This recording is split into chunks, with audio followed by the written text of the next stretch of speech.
introduction of yours. I'm delighted to be back at St. Andrews after so many years and see how well it's doing. And I have had 2 sons who were at St. Andrews.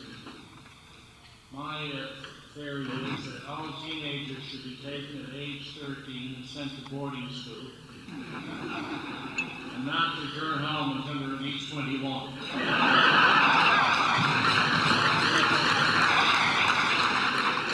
Jane and I have 9 grandchildren, 1 son, and 8 granddaughters, and I'd certainly like to see the boy come up here as well. It's a fine school. I remember coming here myself in 1945, but this is apparently it's our 50th anniversary. I came here in 1946 and 1949. When I came here, I wasn't even a Canadian.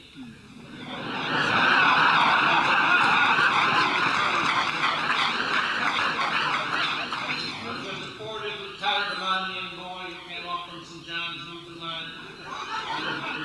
We flew up, I remember we flew up on the Trans-Canada Airlines on the Lockheed Lodestar. It took 12 hours to get to Toronto. We left St. John's, we flew to Gander, then we went to Stephenville, then we went to Sydney, Halifax, Moncton. We passed over Millinocket, in Maine, landed in Montreal, and finally got to Toronto. And by the time I got to Toronto, I was in no mood to put up with Toronto. Now I'm going to try to patter the mountain remarks tonight about some of the changes we've seen in the 50 years since we graduated from St. Andrews in 1949. And so that's what I want to try to pattern my remarks about what's happened in the 50 years since we left these hallowed halls. And by the way, when I was in these hallowed halls, never once did I have a knee that even approached the knee here tonight.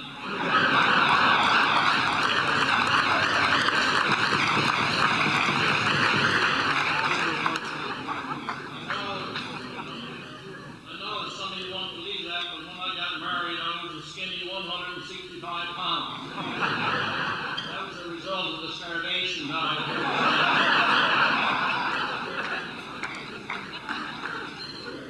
I remember I was a big fan of raisin pie. I don't know how many more were. Now, some of my old classmates are here tonight, and they're a pretty dissolute looking bunch.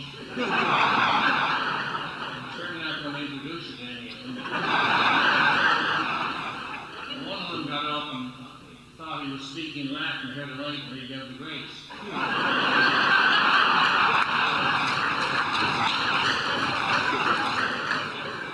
Back in those days, he was a head prefect, and you couldn't say a damn word to him. But now I'm telling you, your pronunciation of the Latin is abominable.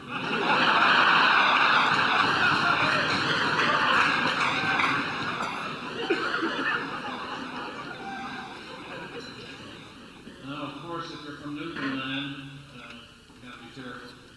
My introducer forgot to mention one thing, that I am an author of a book called No Holds Barred. And when I wrote this book of my experiences in politics, I knew that you had to be ready for critics. You may be savaged by the critics. And I was ready for them because I had come across something that a musician or a composer had been savaged by a music critic. So I was ready for any critics that savaged me. And he wrote the music critic, he said, "I am sitting in the smallest room in the house. I have your review in front of me. Soon it will be behind me."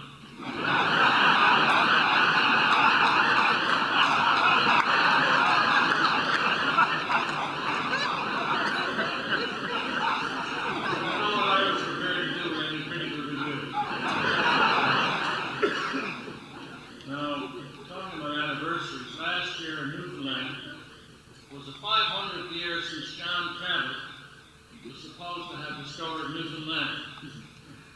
And for 498 years, he was known as John Cabot. In fact, if anybody here to ever say that he heard anything other than the name John Cabot in connection with John Cabot. But 2 years before last year, 1997, they began to call him Giovanni Caputo. I said, what the hell is this Giovanni Caputo? And I realized liberals are back in power in Ottawa.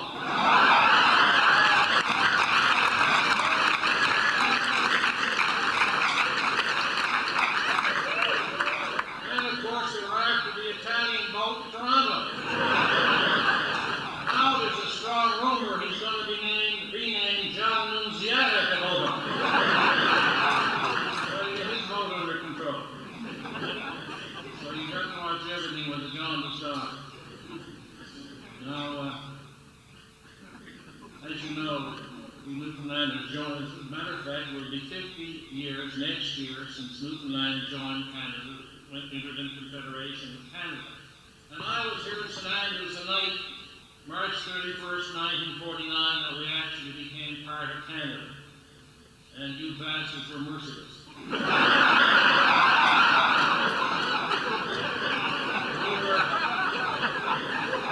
in the main dining room, which at that time was over between the Bell House and the Memorial House. That's the way I remember it anyway. We didn't have this glorious building down here with the ladies guild ready to pick your pockets.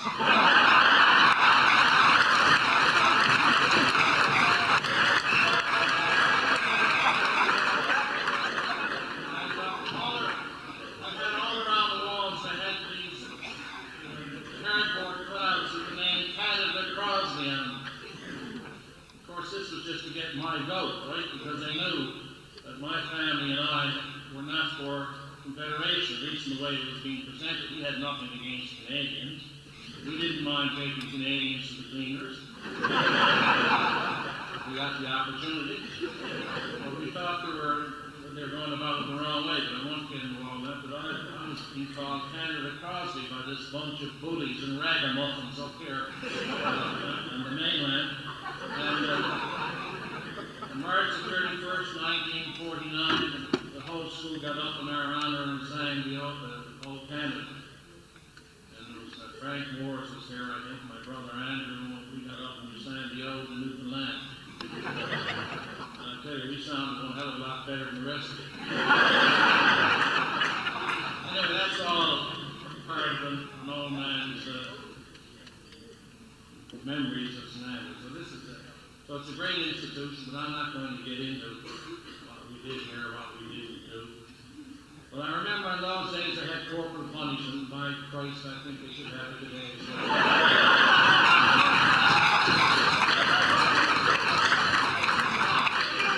Frankly, I'm sick of this Molly Codley. I recommend a cat and nine peg. Anybody at the school here doesn't go with bloody nine. Now, you know that Newfoundlanders are not as clever as mainland. Everybody knows that.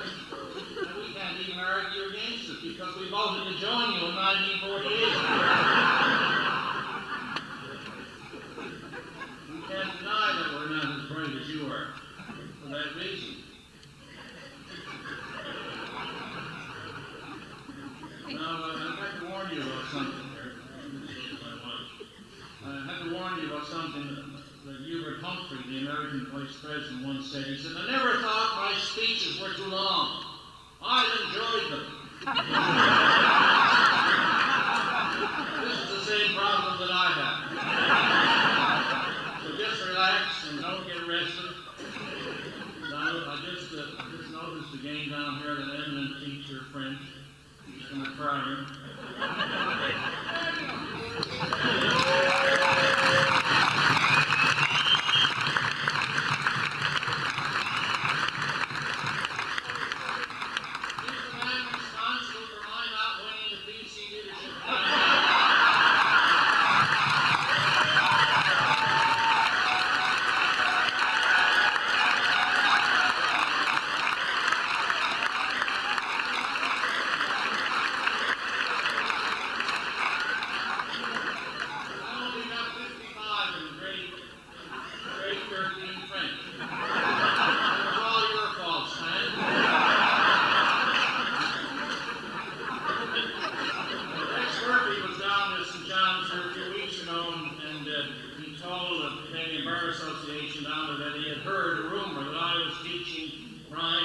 Coleman French. He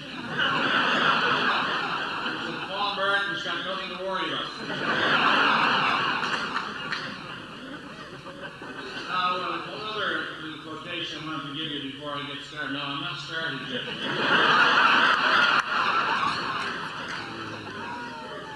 I came across this somewhere in the statement says this, or the quotation is, if an ass goes traveling, he'll not come home a horse. In other words, if you're an ass when you start out, you're very likely to end up an ass when you're finished. So the question is, did you learn anything along the way? Now, I always visualize myself coming back as a magnificent stallion. But I can't get Jane to back this up. So I'm going to speak to you tonight about, well, I have to tell you one Newfoundland story because that's expected. An American came down to visit us in St. John's 3 or 4 years ago, or a few years ago, and he spent 10 or 12 days in the city of St. John's seeing all the sights. It takes at least that long. And then he decided that he wanted to go see one of our outports. And an outport, as you know, is any place that's not the city of St. John. Toronto, Montreal. So he went down the southern shore of my own district, and he spent the day in Fairland. And that night he went down on the wharf at Fairland to talk to the local people, and he told the local people about how the Americans had put not just one man on the moon, but 2 men on the moon, and brought them back to Earth again. And the Newfoundlanders were thrilled with this information and delighted to hear about it. And then one fellow said, boy, he said, that's nothing, sure. He said, we're putting a man up on the sun. Well, the American had not heard about the Newfoundland space program.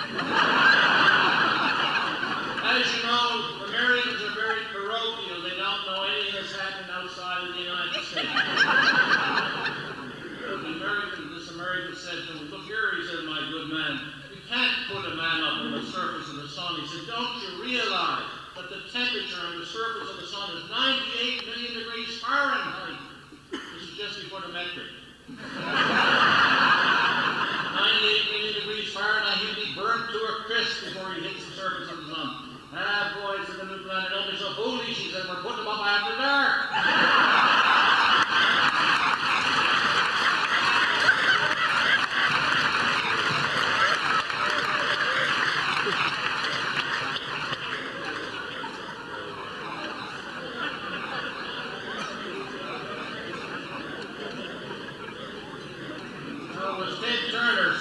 If only I had some humility, I'd be perfect. And there was gold in the ear, said to Henry Kissinger. She said, Henry, don't be humble. You're not that great. What's this relevant to? Nothing. You're just like it. Now, I'm going to speak about some of the changes that have occurred in the last 50 years and try to intersperse a few other remarks among it. Now, Toronto, I just told you how it took me 12 hours to get to Toronto, and what a sight Toronto was in 1945. Geez, what a horror movie it was. You couldn't get a drink, face to face with the dark, dour. The Protestant ethic was evident in every corner. It was a grim sight. And I'm going to quote Leopold Infeld, who said this about Toronto in 1941. He said, it must be good to die in Toronto. The transition between life and death would be continuous,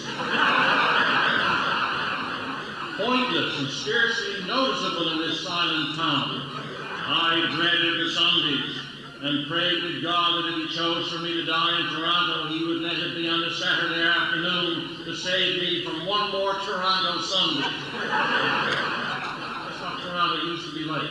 And now today is a vibrant, multicultural city. Newfoundlanders are there, and Europeans have immigrated and so on from all over the world. Now it's changed tremendously. But that's what it was like in 1945 when I came to Toronto, and I wrote this verse. In Toronto, the good is quite understood, that sin is a thing to beware of, But if you've been bad, you've got to look sad. For nothing is fun in Ontario. See the terrible reputation you've got? Now, something else I learned in my life in politics is encapsulated by something that was said by Jeremy Thorpe. Who was Jeremy Thorpe, some of you may ask, other than your instructors in history, who of course would know who Jeremy Thorpe was. Jeremy Thorpe was at one time a Liberal leader in the United Kingdom. He said this: "Greater love hath no man than this, that he lay down his friends for his life." In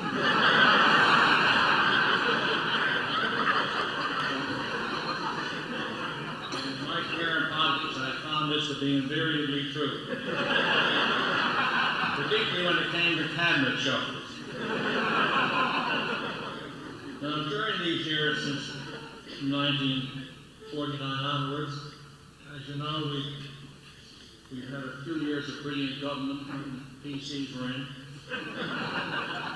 and a long series of dreary years when the Liberals were in. And Lily Tomlin put her finger right on it, you know, the American actress Lily Tomlin. She said, "The trouble with the rat race is that even when you win, you're still a rat."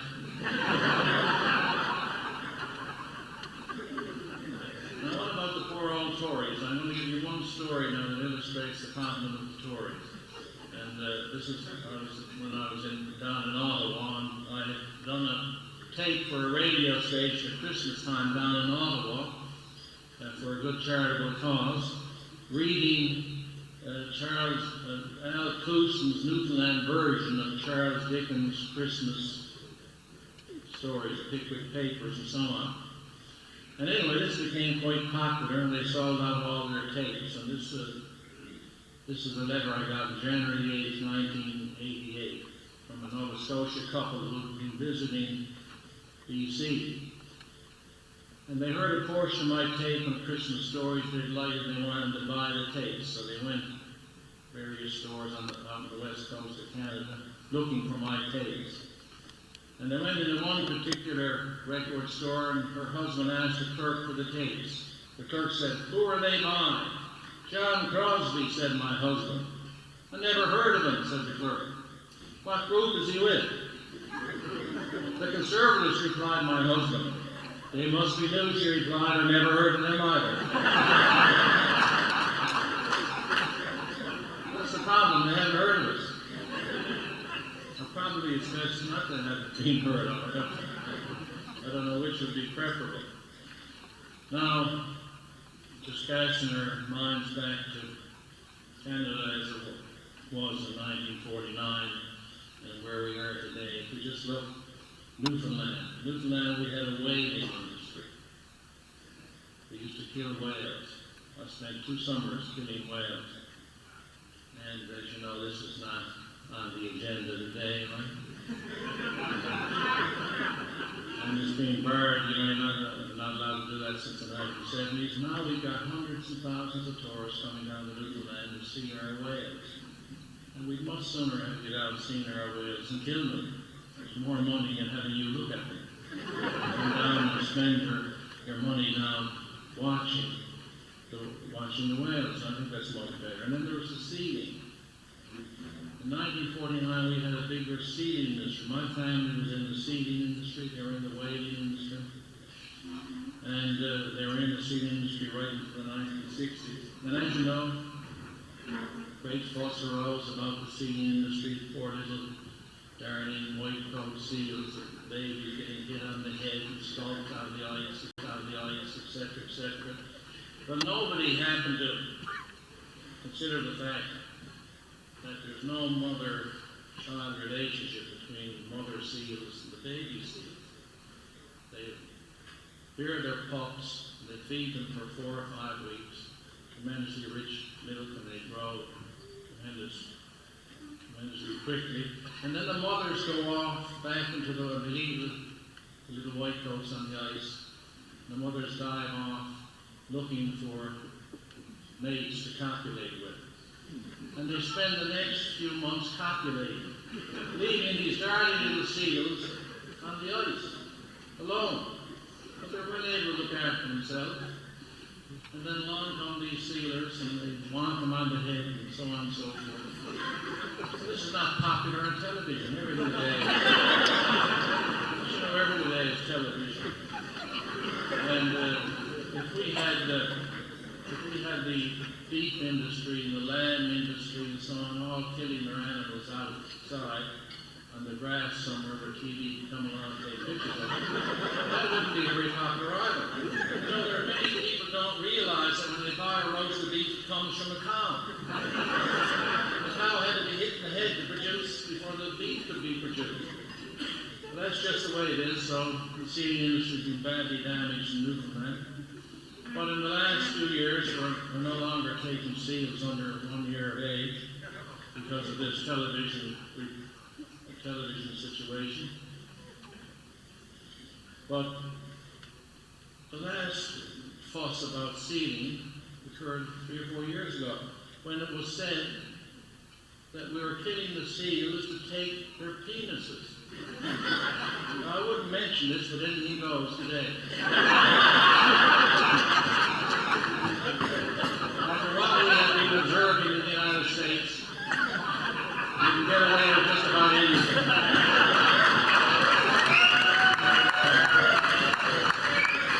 In an attempt to damage our sealing industry, it was said that we were killing the seals to take their penises and sell to the Far East, where these were thought to be an aphrodisiac. I said, my God, if this was the case, there wouldn't be one seal penis leave Newfoundland. There'd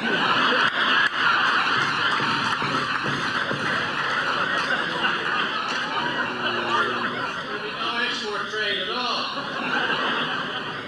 But this is what they were able to produce. And of course, now, as you know, we've got this other thing coming along, this Viagra, unfair competition. So our seal industry is being struck again, a foul blow. I met a chap from the representing the drug company here tonight. I didn't tell him how angry I was at the drug companies coming up with this Viagra to compete with our seal penis. But there you are. Now, I'm just going to read you one piece of verse now, the Cedar Song. This is by one of our great Newfoundland poets, Tom Cow, who goes like this. The blockhouse flag is up today to welcome home the ranger, but I can tell you now, my friend, our seal hound's gotten stranger. In days of yore we'd sell the furs and split the cake between us, but now they leave the pelts behind and carry home the penis. They're cooked and dried and petrified and ground up by the chemicals to serve as aphrodisiacs for senile Orientals. And so we let tradition die without the least objection to give the ancients of Shanghai respectable directions.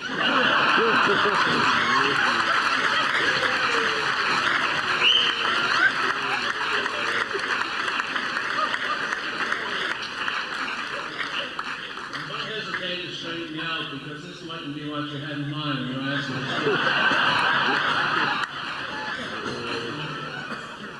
Well, these are two areas where life has changed tremendously in the last 50 years. Cod fishing. 50 years ago, we had a cod fishery. The inshore fishermen could catch cod. Today, 50 years later, the cod fishery has been stopped the northern cod fishery has been stopped since 1992. In 1945, the long distance, or 1949, the long distance fishery had not commenced. There were no factory freezer trawlers. There were no deep sea fishing fleets going around the oceans of the world taking up every fish that swims. They now have the technological means to take every fish that's in the water. And it isn't only in Canada, in every part of the world that the fish are in danger of being completely wiped out. But that wasn't even in their minds 50 years ago. It was an inshore fishery. The fish were not in any danger of being wiped off as a species. And so that's one of the tremendous differences between then and today. Today, we have no northern cod fishery off the coast of Newfoundland. In the first place, there are heard of fish species being caught, but not the cod. We didn't have anybody concerned about the environment. We didn't have any environmental pressure groups. You wanted to go start some enterprise, natural resources, whatever it was, nobody bothered you about the environment. Aboriginals were unheard of. In 1949, Aboriginal rights were unknown. Aboriginal land claims and all the rest of it was something that was still to come, unheard of. Today, one of the greatest problems this country has is resolving the question of Aboriginal titles and Aboriginal rights, what it is, and where it is, and how it can be dealt with. But it wasn't even thought of that in our day, in 1949. Nobody gave any thought to it at all. We had successfully included the Second World War with a strong central government at Ottawa, and they had increasing revenues, and after the war we had increasing social and other programs. Trade with the United States, at that time it was about 50% of our exports went to the United States. Mackenzie King flirted with a free trade agreement with the United States, but finally decided against it. Nobody in the public knew anything about it because it was never mentioned. But that 50% today is 82% of all our exports go to the United States of America. No one had any idea that we were going to have Medicare, health insurance, a Canada pension plan, equalization payments, post-secondary education programs and assistance. This was all to come, the Canada Assistance Plan. Equalization, overcoming regional disparity was not then even conceived. All of this has come to pass since. Equality with respect to women's rights was unheard of. Women were very much appreciated, but for the old traditional reasons. Parents and Andrews, we had a great appreciation of women because we couldn't get our hands on it. But they were certainly highly thought of. And much in our minds. Political correctness is still to come. Nobody had heard about political correctness. Now, I personally myself am plagued with Sheila Cox.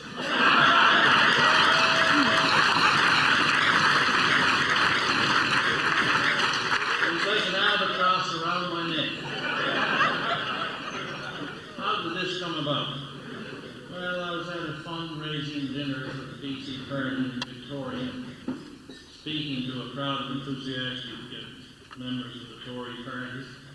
And at that time, the Liberal leadership contest was on, and so I was trying to say something humorous about each member who was contesting the Liberal leadership. And when it came to Sheila Cox, suddenly this Johnny Cash song came into my mind. Pass me the tequila, Sheila. Lie down and love me again.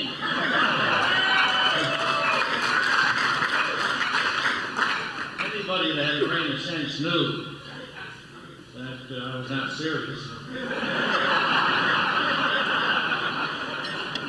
Unknown to me, there was a CBC camera down in that audience. The CBC bastards are always around and you don't want them around.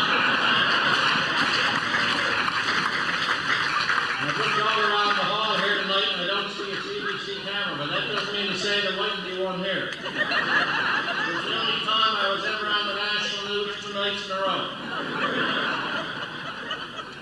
And Sheila took it in very poor spirit. I was widely denounced by all feminist groups from Victoria to St. John's, Newfoundland, innocent as I was. And the whole thing came down to this. In 1988, in the election of 1988, Michael Walker of the Fraser Institute and I had agreed to debate Sheila Cox and this chap Orchard, who today is a candidate for the PC leadership. Incredible. He was a completely cockamamie farmer from Saskatchewan who was going around speaking against free trade. So he and Sheila were debating against free trade. Of course, Sheila is now for free trade. She spent $660,000 in the last 6 months flying all around the world propagating. If it's not free trade, I hesitate to think what it is. The present government is very keen on free trade. Anyway, at that time they were against it, so she and her partner were debating against free trade, and we were debating in favor of it. And she was late getting to this meeting at Simon Fraser University. There were 1,000 students there, agitated, excited, wanting to hear this debate. And Sheila was late, so we decided we had to start, and I was the first speaker, and being a gentleman, I explained to the audience that we were starting, even though Sheila Counts was not clear that she was late. She had a mechanical breakdown with her broom. She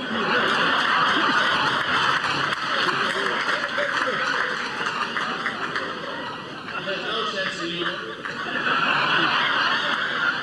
When she got there, she got very wild over what I said, having me out in the House of Commons, her breaches of privilege of the House and everything else. So she had it in for me. You see, otherwise perhaps she wouldn't have worried about this passing the tequila stuff. Anyway, a couple of years ago, some wit sent me a little poem. It goes like this. John Crosby asked his friend Sheila for some love and a shot of tequila. Job wise, he was blessed. He made his request for tequila to Sheila, not Mila. In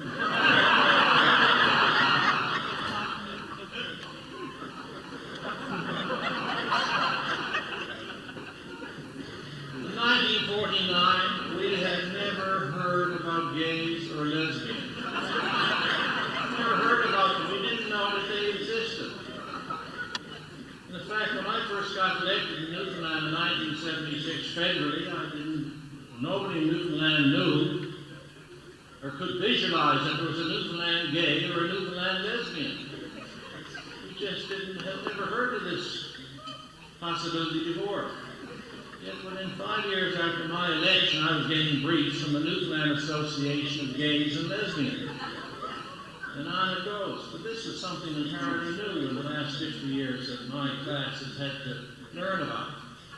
I don't know how many of you have been gay about it. And I don't care. I'm just saying that this is not something that we ever heard mentioned. Right? It wasn't known in Canada. Of course, Canada is a fairly backward place. We were quite Victorian in our attitudes about sex back in those days. We thought it was something that happened between a man and a woman. We had no idea there was anything else involved in it. Now, I better get on to something else.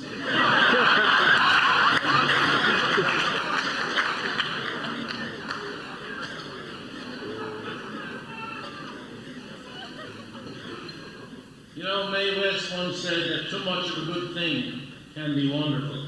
I hope you found it to be that way. That's the way I found it. She said also that when choosing between two evils, I always like to try the one I've never tried before. This is what Paul Martin did when he reduced the deficit and finally eliminated the deficit. He was trying something that the heroes had never tried before. Anthony Armstrong Jones once made a very wise statement. He said, I have learned only two things are necessary to keep a wife happy. First, let her think she's having her own way. Second, let her have it.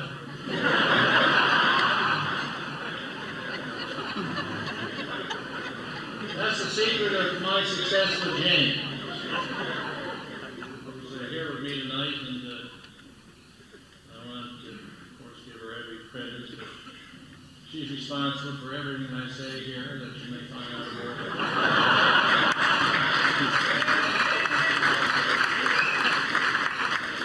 Now, I'm a lawyer, and we all realize that lawyers have some weaknesses, but I wanted to ask you this question. What is it a goose can do that a duck can't, and the lawyer should? It's easy. Stuff his bill up his arse.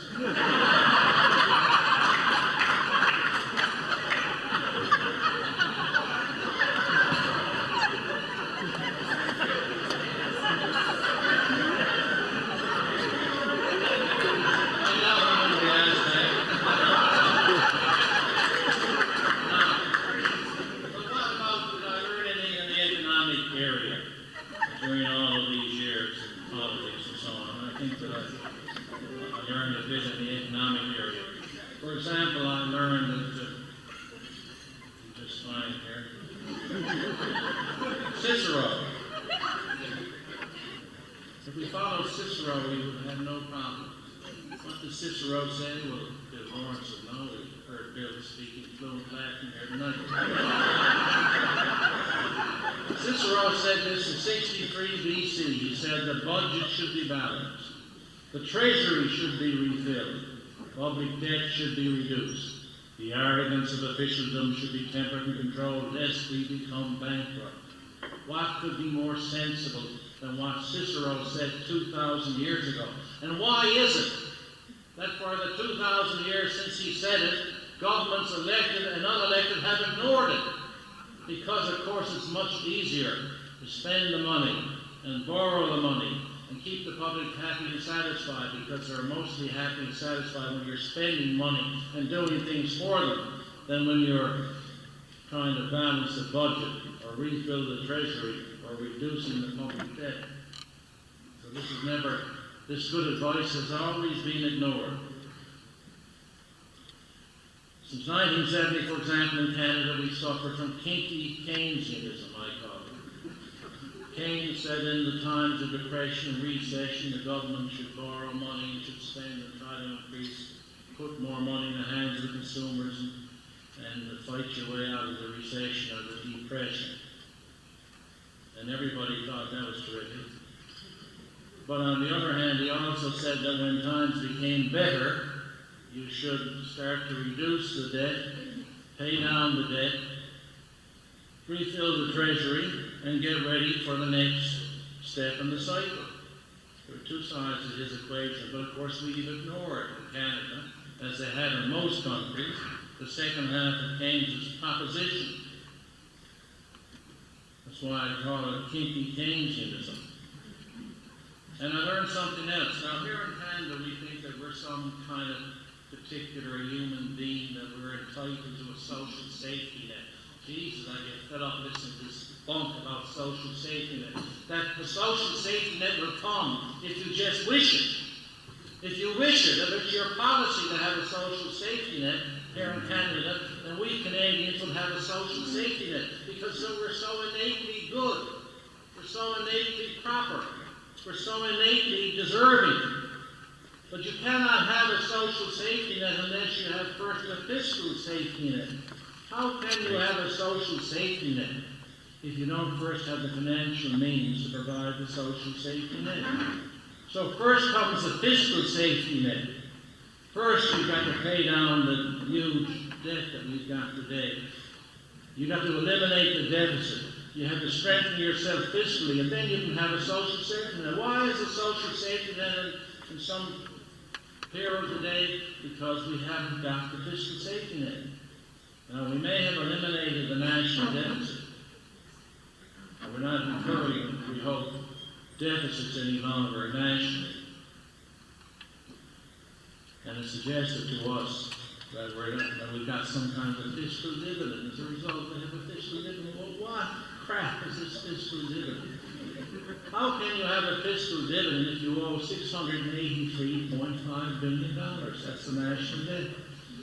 And if you pay $40 to $45 billion a year interest on this national debt, this is money you can't spend on programs or social assistance or education, whatever it is. You've got to pay the people you borrow from first, or they won't be lending to you any further in the future.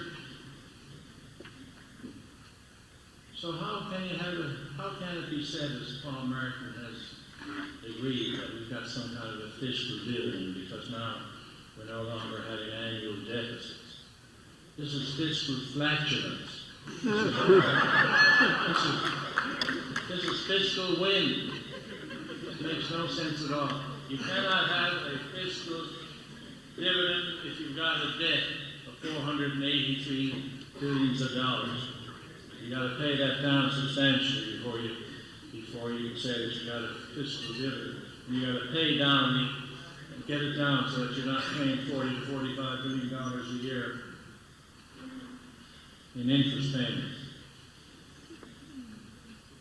So, on the economic side, in addition to those things, what else did I learn?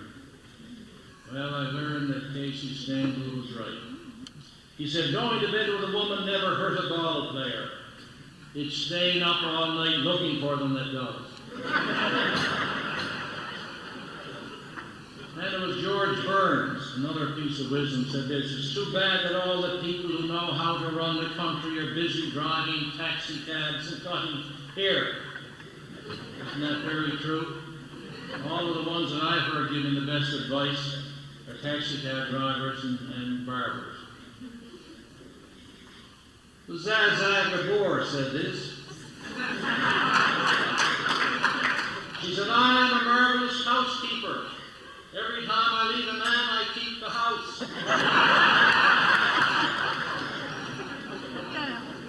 Some of you with wandering eyes better keep that in mind. Now back to economics again.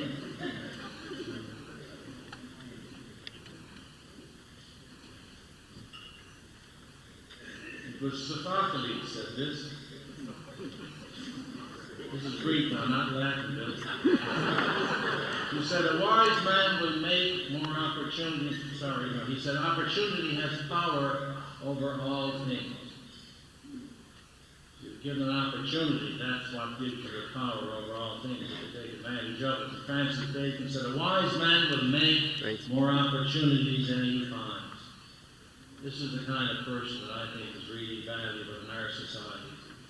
The type of person who makes more opportunities than he finds. We don't have enough of it, certainly not in Atlantic Canada. There's an American hunting that said this, and I'm always recommending this down in Newfoundland, kind of aggressive spirit that businessmen should have. Huntington said, whatever is not nailed down is mine. Whatever I can pry loose is not nailed down. That's the kind of spirit, determination that we need here in Canada. Becoming more and more convinced.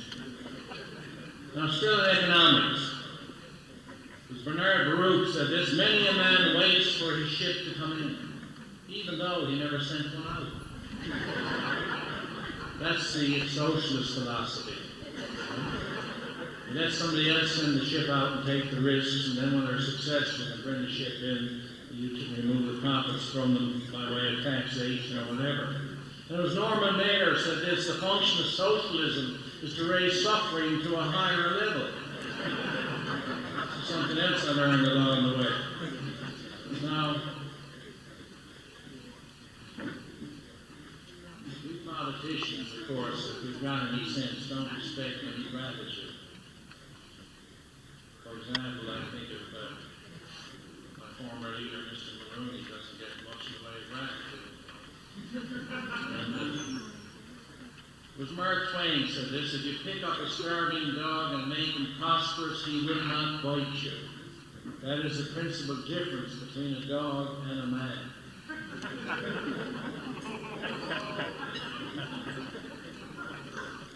And as far as economics is concerned, what George Bernard Shaw put it so well, he said, if every economist in the world was laid end to end, they'd never reach a conclusion.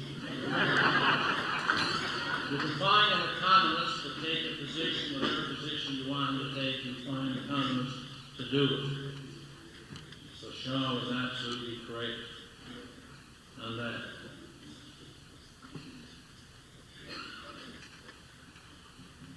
Now, when we were here in 1949, you mentioned the word drug, you thought of a drugstore. You had no comprehension of drugs. The day you mention drugs, you know what it is.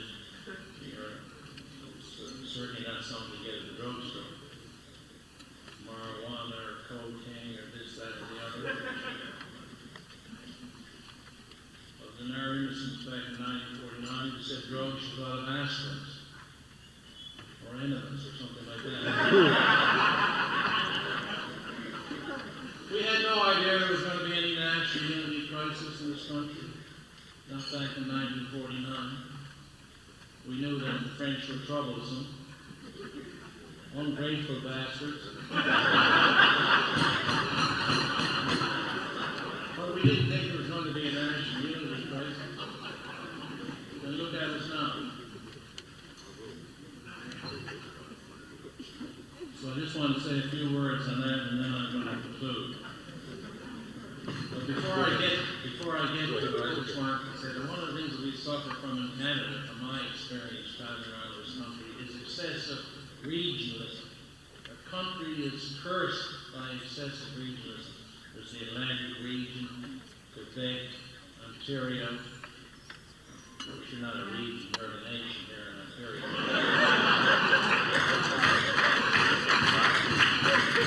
There's the West and British Columbia, all these regions. When you travel around, they're all complaining about how poorly they're treated compared to some other region. Or somebody got an aircraft manufacturing plant, Quebec got this and didn't go to Manitoba, or somewhere else got something else and didn't go to your province, and from one end of the country to the other, moaning, groaning, bitching, complaining, whining, crabbing and cracking about what's happening in Canada. Have you ever gone out to British Columbia? Have you ever heard one positive thing while you're out there? Have you ever heard an open line show host say anything positive about anything in British Columbia? They're miserable wretches, the whole lot of them.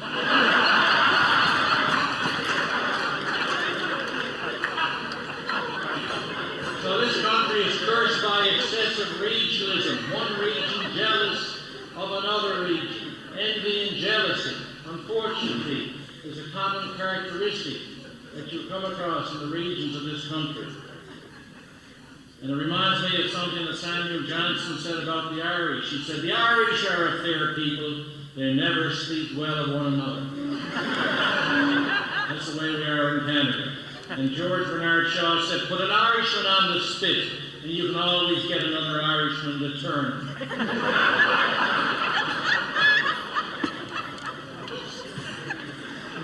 And that's certainly very true as well. So, the national unity thing, I'm going to wait a couple of opinions on this. In my view, the Constitution exists to serve the needs of the country. This is a revolutionary concept. The Constitution exists to serve the needs of the country.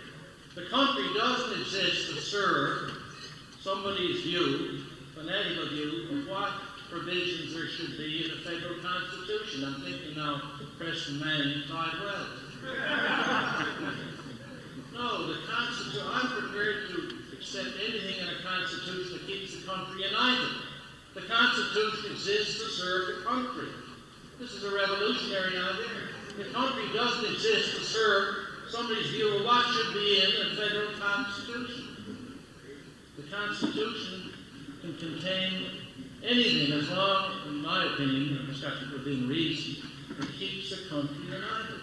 And two things will not keep the country united. One is a Triple E Senate, elected, equal, and whatever the hell the other thing is. Triple E. If we elect the Senate, and if they're going to be equal, that is, every province is going to have the same number of senators. PEI will have 15, Ontario will have 15. No matter what the size of the province is and the number of the people and so on, then we're going to deadlock the government of this country. We're going to elect the Senate. They're just as entitled to have their point of view as the House of Commons is. They've been elected, and it will result in deadlock. The last thing this country needs is a Triple E Senate.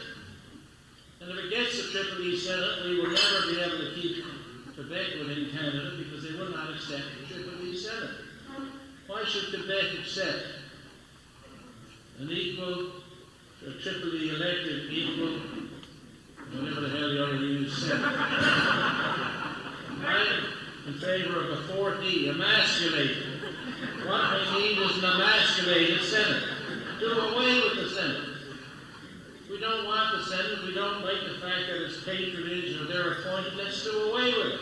But the last thing we need is to have a Triple E Senate. And the second principle that I can't accept, the principle of Manning, Preston Manning, and Clyde Wells is that every province has to have exactly the same jurisdiction and powers as every other province. Does this make any sense? Was this laid down in the tablets by Moses or wherever? That every one of our provinces have to have exactly the same power and jurisdiction as every other province? Of course not. Prince Edward Island, it's like as I said to somebody earlier tonight, it's like the sandbox with a few lobster pots thrown in. And they have exactly the same powers and jurisdictions as Ontario, mighty Ontario, or Quebec, or Alberta, or British Columbia. This is ludicrous. Or Newfoundland. And another revolutionary principle that I believe firmly in is that there are two essential provinces if Canada is to remain Canada. One is Ontario, and the other is Quebec. Now, Quebec is threatening, that it might leave. Ontario is not threatening that it might leave, of course, because why would Ontario leave? I mean, Ontario is Canada, and how can Canada leave Canada? So we don't need to worry about Ontario, but we have a problem with Quebec. Now, these are the two essential provinces, and without them both, Canada will not survive. British Columbia can go. I love for telling this out in British Columbia. We wave goodbye to them. Throw them kisses. But we're not going to crater just because British Columbia leaves Confederation. And if Newfoundland leaves, we'll save money.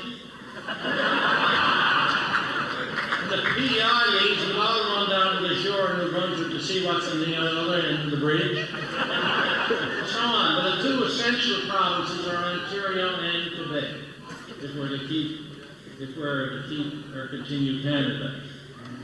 If Quebec goes, it's very unlikely that the 9 other provinces are going to form a new Canada. And I haven't got time to go into more details tonight about that. But anyway, these are a couple of the principles. The other one is this, that we are the only country in the world where the English-speaking people and French-speaking people ever worked together to build a great country. I know of no other country in the world but the French and the English created a great country as they have here in Canada. Normally, the English don't much like the French don't much like the English, and in both cases are quite sensitive. But here in Canada, the French and the English working together build up a great nation. Now, are we going to allow this all to go by the wayside? Now, there's nobody in Newfoundland, by the way, worrying about this one bit. The only person that ever worries about this is myself. I'm a real old worrywart. In fact, somebody has been unkind enough to suggest that in Newfoundland, the way it's looked at is this, that if Quebec leaves, well, hell, it'll take us less time to drive up to Toronto.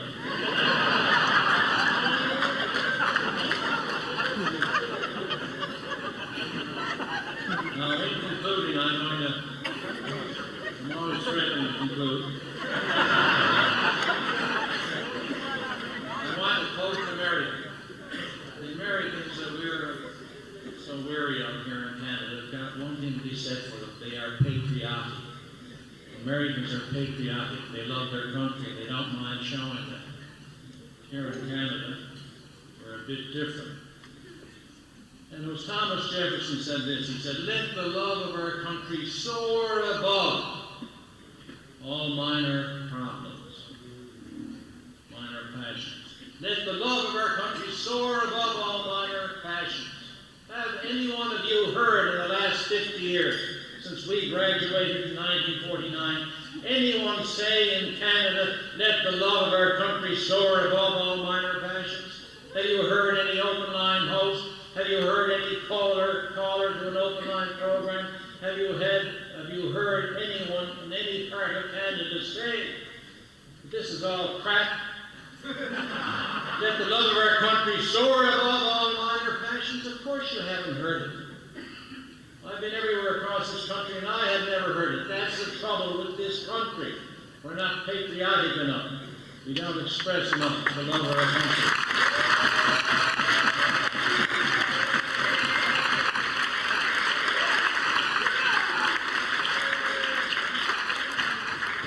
was the American Emerson said, "A nation never falls but by suicide," which is exactly the way we will fall. It would be by suicide.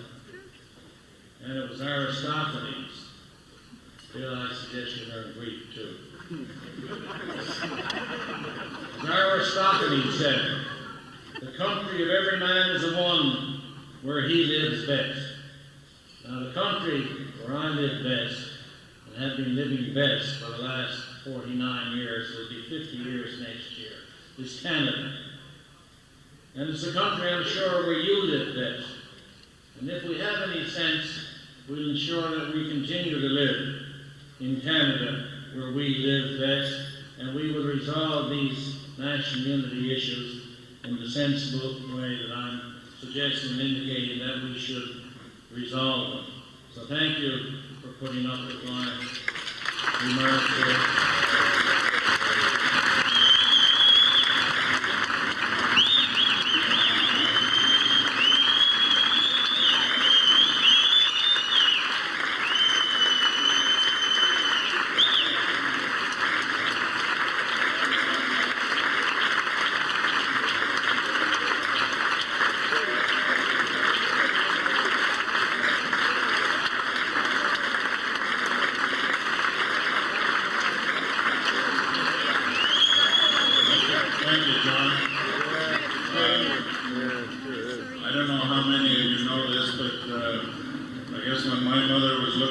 To send me to boarding school when I was 13.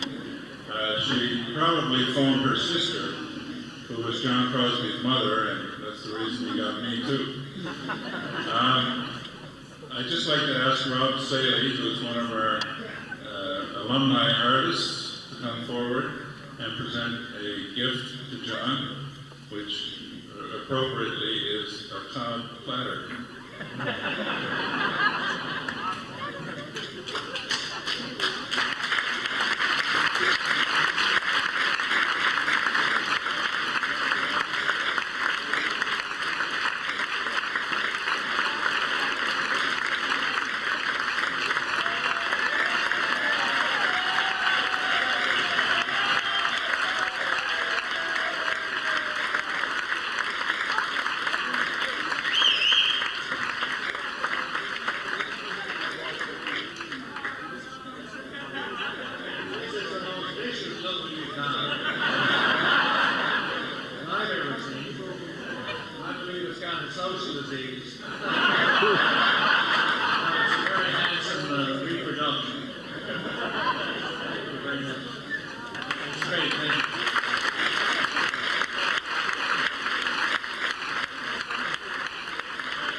When I spoke to John last week about coming up, he said to me, "Well, what do you want me to talk about?" And I said, "I don't know, John, but you can have 10 minutes. He said, 10 minutes? Goddamn, when I went to St. Andrews, I was always told I couldn't speak any longer than 10 minutes, and I'll be goddamned if I'll speak for 10 minutes. So, anybody who's has to leave, so be it. I have the pleasure tonight of introducing the class of 1949, and I would ask Michael Roy to join me. Michael is class of 84, who is working with me in the development area. And we're going to present now the 50-year class ties, which we instituted last year, and we do at this annual event. The first member from the class of 49 is Bill Clark. He attended St. Andrews for 5 years. He retired 10 years ago as Vice President of Marine Midland Bank in New York after a 30-year career, and now lives in Port Carolyn, Ontario. Bill?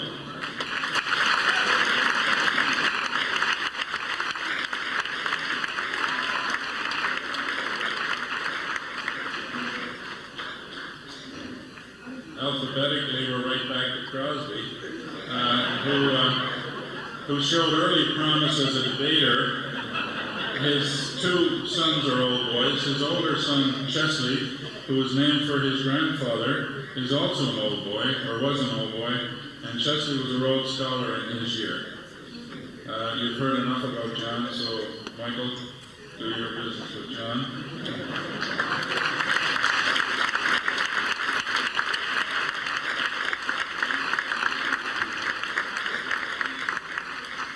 Jack Curry attended St. Andrews for 3 years and spent his working life as a manufacturer's agent and is now retired and happily playing a lot of golf.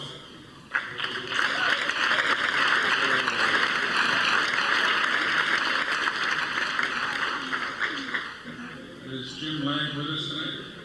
No, didn't make it. Bill Lawrence was head prefect, scholared in Latin.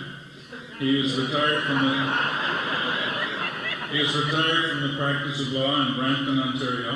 His wife Jean is a past president of the Ladies Guild. His 2 sons are graduates, and Gary was also head prefect in his final year, and only twice in 100 years has a father and son both been head prefect.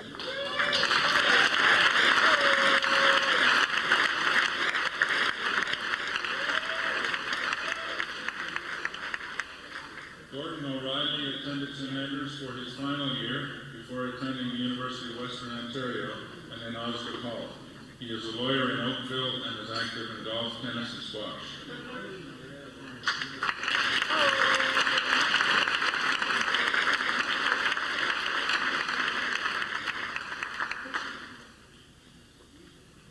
Hugh Sedgwick spent 7 years at the school, was a prefect, and played first cricket and football. He graduated from McGill in Honours History and Political Science and then attended Trinity College, Cambridge to study law. A judge, he was a senior master of the Supreme Court of Ontario.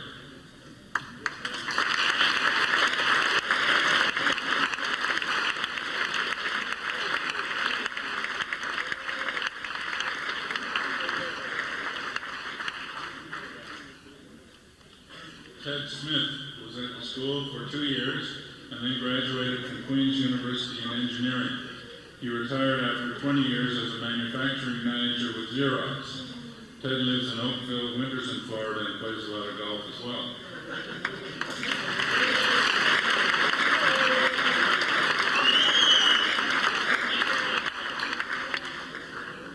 Don Taylor attended SAC for 6 years and was a prefect and a member of first football and cricket before attending the University of Manitoba. His business career was spent in the news business as an editor and publisher in Regina, Toronto, and the Northwest Territories.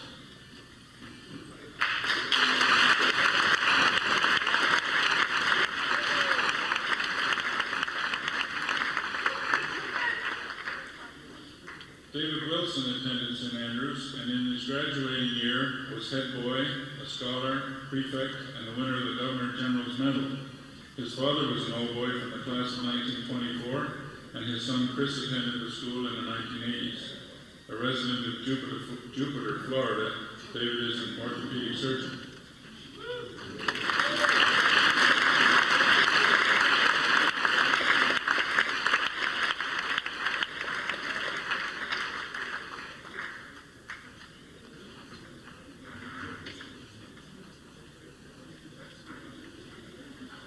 This year we added a new member of staff to the school who has made an immediate impact. His playing of the pipes is legendary. He is a world champion piper, and he is instructing our students, and he is also our new archivist. And I am delighted to have Jim McGilvery perform a couple of numbers on the pipes, which will lead us into the final announcement for the evening from the headmaster. So if Jim is ready, here he comes. All right, James, you're on.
House to honor a longtime faculty member and graduate of St. Andrews College, Alan Ramsey.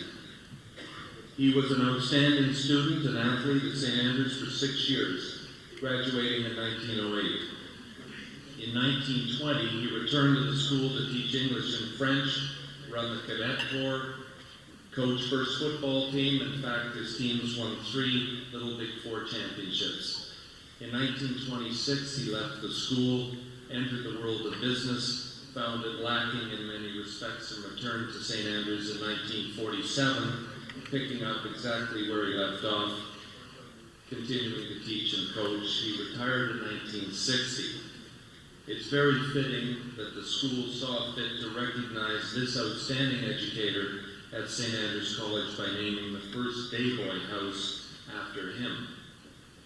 Again, due to increasing day boy enrollment, it was decided in 1983 that Ramsey House be divided into upper and lower houses.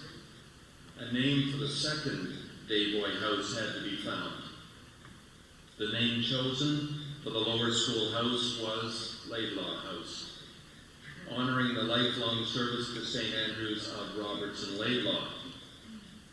I can barely imagine this, but he taught history and geography here for 53 years. Kit, as he was affectionately known, was a gifted educator, extremely popular with the boys. In fact, students often took his class as an extra class just to have the privilege of being taught by him. He was an all-rounder, scholar, coach of rugby, accomplished violinist, poet, and fly fisherman. He was housemaster at Flavel House between 1926 and 1941. The trophy donated in 1961 by the SAC Association awarded to the boy in upper sixth who accumulates the greatest number of points for his clan during his final 2 years of the school is named the Laidlaw Trophy. The theme of increasing numbers of day boys continued throughout the 80s, and in 1988, another upper school house had to be created. Several names were considered, but none seemed appropriate given the incredible standards set by Alan Ramsey and Robertson Laidlaw. Subsequently, the new day, 20 years later, many day boys have become accustomed to their affiliation with Newhouse. On September 16th of this year, on the occasion of the first Board of Governors meeting of the centennial school year, a recommendation was made to the governors that they consider renaming Newhouse after a current faculty member who certainly has set a consistently high standard in keeping with his two predecessors. The recommendation was enthusiastically and unanimously accepted. Hear, hear. Hear, hear. More than any other person, this individual epitomizes everything that is good about the independent school system and St. Andrews College. For 33 years, he served the school in numerous capacities. Housemaster of Memorial House, teacher of upper school chemistry,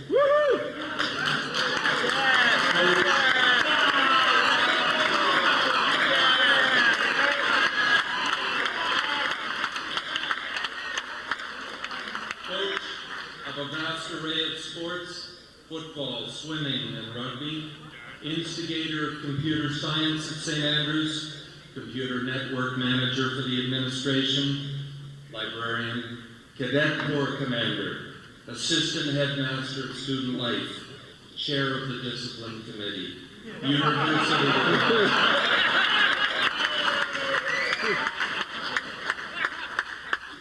guidance counselor, chief whip at lunchtime in the Great Hall,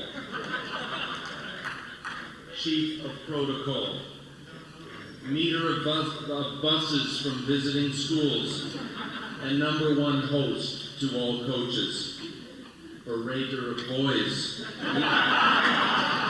late to chapel, boys cutting across the quad, and in particular, gay boys parking illegally or driving carelessly.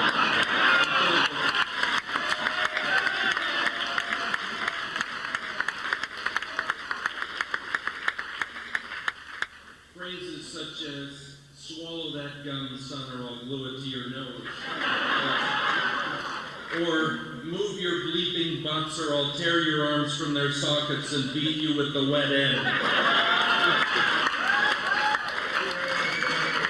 Have often come from his lips.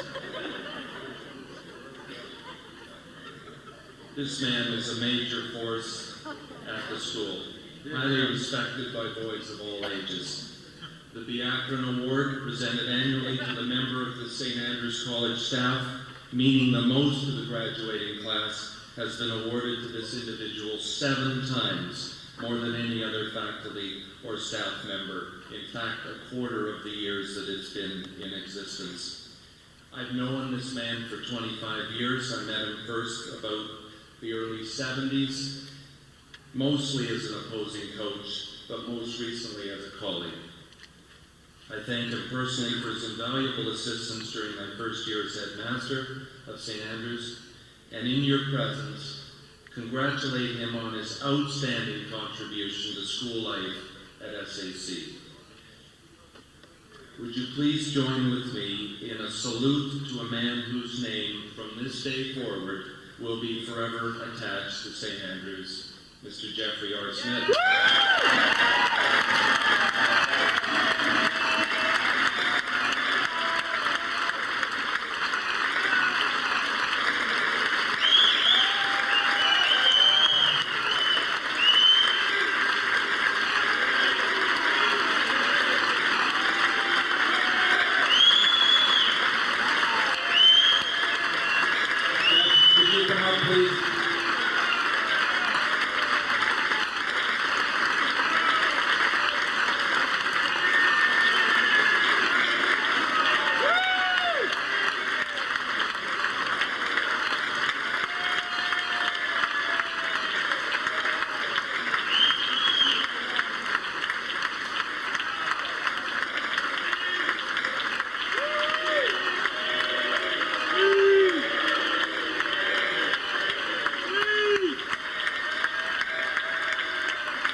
We're going to have a small problem here because I look at all the Clan Crest here, they're all Scottish names. Because of this are sort of the bastard children of the world. I'm confronted with the reality that there's no Smith clan and no Smith clan partners, so we're going to have some problems here. I'm overwhelmed and I'm most appreciative. Thank you so much.